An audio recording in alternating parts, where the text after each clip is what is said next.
Здравствуйте, зрители нашего канала. Сегодня к нам приехал Kia Ceed первого поколения до рестайлинг. История такова у машины. Клиенту поменяли цепочку ГРМ и выпили катализатор в стороннем СТО. Он проехал 2000 километров, и у него случилась неприятная вещь. Поставили с вечера машину, утром запускать, она не запускается. Выходят с ключа крутить, машина крутит, но такое ощущение, что компрессии совсем нет. То есть она холостую крутит. Комплект ГРМ, сказали, поставили новый оригинал. То есть отсюда мы видим, что... Так, сейчас, секунду.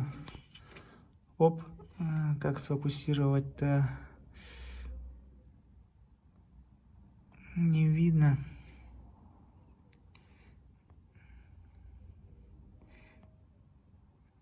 Ну, кое-как видно. Натяжитель вышел до конца. Цепочка порвалась, по ходу дела. Новая цепочка ГРМ. Та-да. Вот что произошло. Сейчас будем снимать переднюю крышку и смотреть, что там такое случилось. Так, ну и плюс попутно, то есть клиент решил, что делать. Машина ела масло и хорошо так дизелила. То есть будем делать полный ремонт автомобиля. Замена поршневой группы. Что там с вкладышами, сейчас посмотрим. По головке тоже сейчас посмотрим, что там да как. Так, мне так кажется, что загнула клапана все-таки. Если цепочка сейчас порвалась действительно, то клапана загнуты. Либо там где-то кусок башмака отпал, либо что, почему она так болтается и натяжитель до конца вышедший. Что-то там произошло такого. Так, ну что, приступаем к разборке и будем смотреть, что да как. И все навесное. Хотели отвернуть бублик через стартерную дырку. Сняли стартер. Начали проворачивать мотор. Оп. Вот он.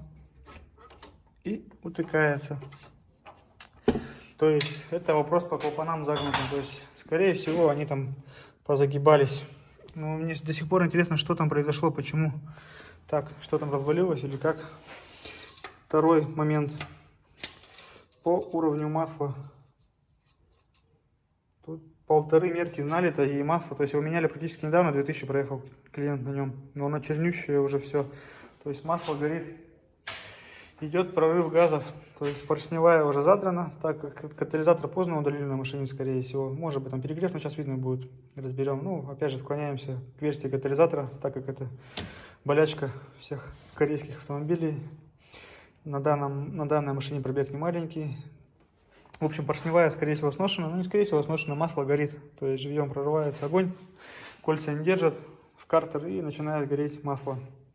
Свежее масло, уже чернющее все. Так, ну что, сейчас будем снимать переднюю крышку и смотреть, что там самое интересное у нас с цепочкой произошло. Почему так? То есть видно, что все новое, конечно, но почему? Вопрос. Разберем, увидим. Сняли переднюю крышку, добрались до цепочки. Странно, но все целое. Цепочка целая, успокоители, башмаки целые. Видно, что стоит новое, но не оригинал. При этом натяжитель вышел до конца. И цепочка, естественно, проскакивает. Как так вышло, я не пойму. Сейчас будем снимать, смотреть, что там, на какие знаки стоят на успокоителях, что это вообще за фирма, почему ее вытянула буквально цепь за там пару тысяч. Но это ненормально. Качество запчастей, конечно, это просто ужас. Откуда она такая цепочка? Шестеренки все целые, зубчики не съедены, но натяжитель вышел до конца. Ну, соответственно, и проскакивала цепочка. По поводу клапанов-то я уже показал, что они упираются в поршня, там, скорее всего, они загнуты. Сейчас будем снимать, смотреть, точнее, головку. Но факт остается фактом. Цепь, башмаки, натяжитель новые, но при этом вытянуто. Как-то так, снимаем башмаки, смотрим, что там за фирма, снимаем головку, смотрим, что там с клапанами. Сняли ГБЦ. Хона вообще нет в цилиндрах. Болтается, естественно. То есть вот там жор масла где. Потом дальше забыл показать. Когда меняете цепи, не знаю, там клапана регулируете. Ну, в общем, снимаете переднюю крышку. Не надо здесь мазать. Вот это все потом летит в масляную систему, масляные каналы. Зачем так мазать, я не понимаю. Новые колечки просто ставите и все, но... Судя по всему, колечки здесь стоят старые, дубовые и уже прямоугольные, то есть оба прямоугольных дубовых кольца. По головке, как и предполагалось, клапана загнуты. Это у нас получается впуск. Видно, да? Оп. Вот эта сторона прилегает плотно, а вот эта сторона нет. Ну, то есть загнуты впускные все. Особенно вот эти вот вообще хорошо досталось. Так что сейчас будем снимать. Ну, я думаю, направляющим ничего не должно доспеться было. Здесь они крепкие, в принципе, не должно было сломать. Ну, рассухарим, посмотрим по направляющим, что по мотору достаем сейчас, естественно.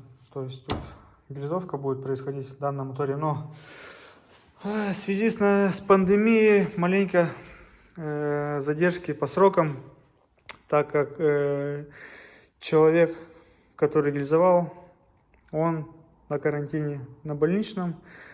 У него положительный тест также там в их фирме и водители. Поэтому будем ждать, когда это кончится. В других местах мы не хотим гильзовать, так как качество гильзовки желает лучшего, скажем так. После нескольких фирм, после гильзовки замеряли цилиндры, промеряли их, все это дело. Скажем так, мягко говоря, зазоры там не совпадают с нашими, которые мы хотели бы видеть там, которые мы говорили нужно сделать. Поэтому ждем нашего места.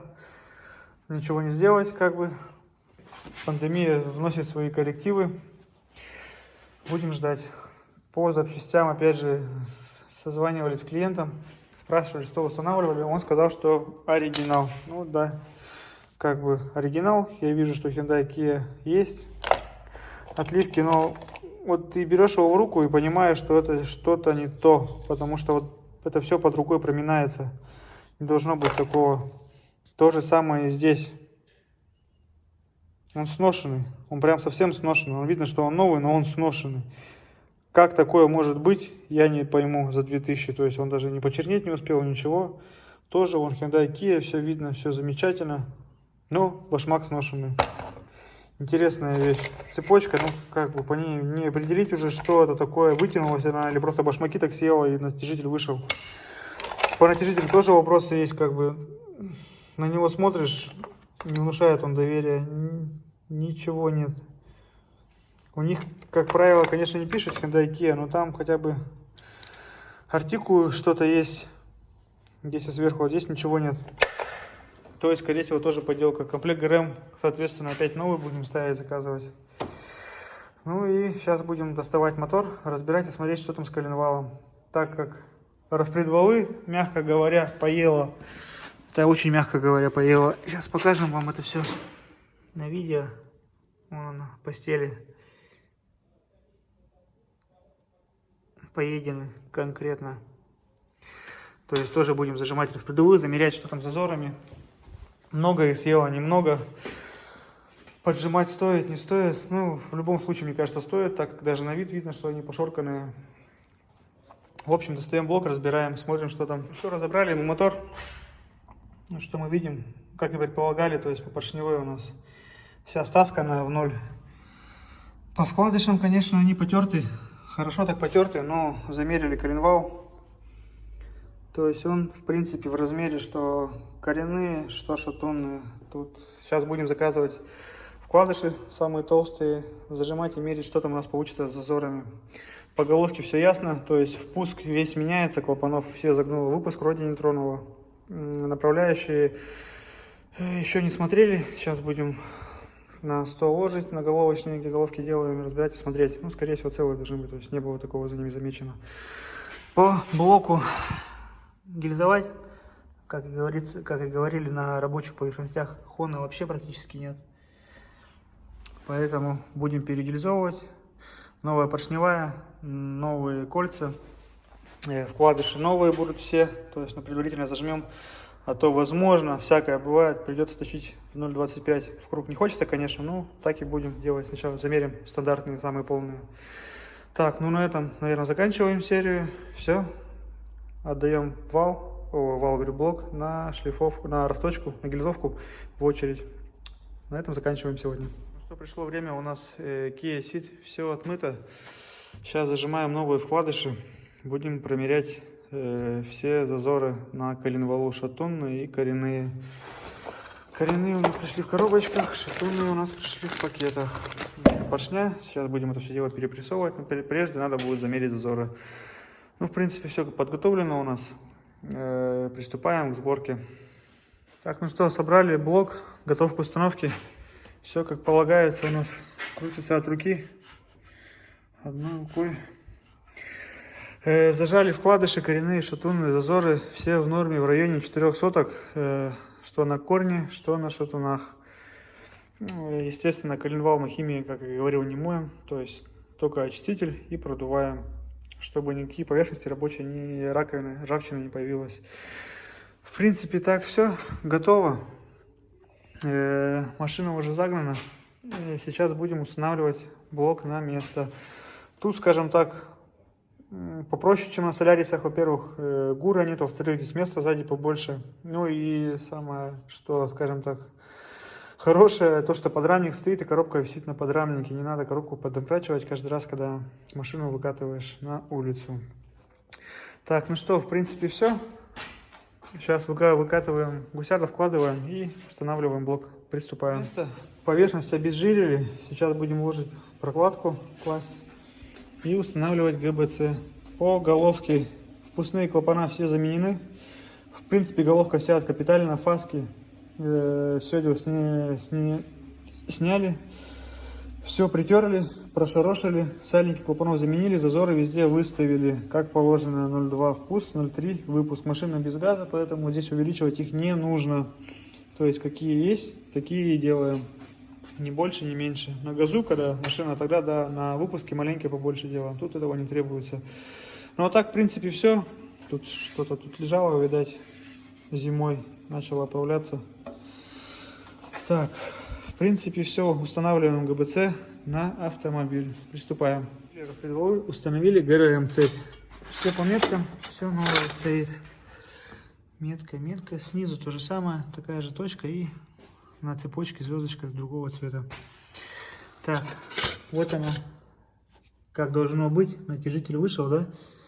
Ничего не болтается. Но самое, что интересно, ну, обнаружилось уже потом. Я сначала даже не приглядывался, не смотрел. Меня вызвало, конечно, подозрение, башмак, что он белый. На гамовских моторах вроде они все черные идут. Ну, как выяснилось, да. Вот что произошло. Вот ставим по болту. Смотрим, насколько он меньше. Башмак. То есть заведомо поставили башмак вообще не от этой машины. От чего это, я даже так сразу не скажу, но скорее всего от 1.4 каповского мотора. Потому что, ну, других предположений у меня нету. С чего это вообще такое сюда поставили? Я, конечно, понимаю, что не ошибается тот, кто не работает. Но вот это вот уже, скажем так, откровенно, ну, косяк, я бы так сказал. Когда установили, сразу же было видно, что, ну, в любом случае, 100% было видно, что натяжитель вышел до конца. Почему оставили так и, ну, отправили автомобиль, не понимаю. Почему это сразу не заметили? Почему сразу не обратили внимания на башмак, что он совсем другой. По форме и там размерами он гораздо меньше. То, что натяжитель вышел, собрали и отправили. Ну, ладно. Что было, то было. В принципе, осталось у нас немного. Сейчас ставим переднюю крышку. Она сейчас стекает. Масло с масляного насоса. Вон все это дело потихонечку. Будем обезжиривать. Мазать герметиком. 2 колечка, естественно, новые будут. На масляную систему. Старые. Хотя оставили вроде как новые, но они на новые совсем были не похожи. Устанавливаем новые. Ну и клапанная крышка и впускной коллектор. В принципе, тут осталось не сильно много. Продолжаем сборку. Автомобиль навесной, все стоит, масло залито, антифриз залитый. Сейчас будем производить первый запуск автомобиля. Так, все, надеваем клемму. Аккумулятор, в принципе, здесь не снимали, он не мешается. Так, маленечко подтянем. Так как он опять не родной стоит и слабовато.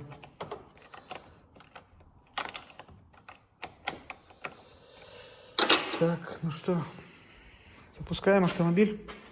Так, ключи. Первый запуск. Оп. Так, Здесь масло не заливается в масляный насос, поэтому давление, как обычно, будет прокачивать, скажем так, секунды 2-3. Парковка, печка выключена у нас. Так, давление масла горит, и аккумулятор горит. Пробуем. Давление пошло.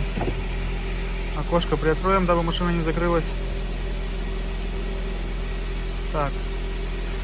Чек, все погасло, все хорошо работает, тихо. Никаких посторонних шумов, стуков, ничего нету. Мотор работает ровно, не колохнется. Сейчас будем прогревать, смотреть, чтобы нигде ничего не капало, не бежало. Ставить защиту, ставить колесо, доливать антифриз. На данных автомобилях прокачивается довольно-таки муторно.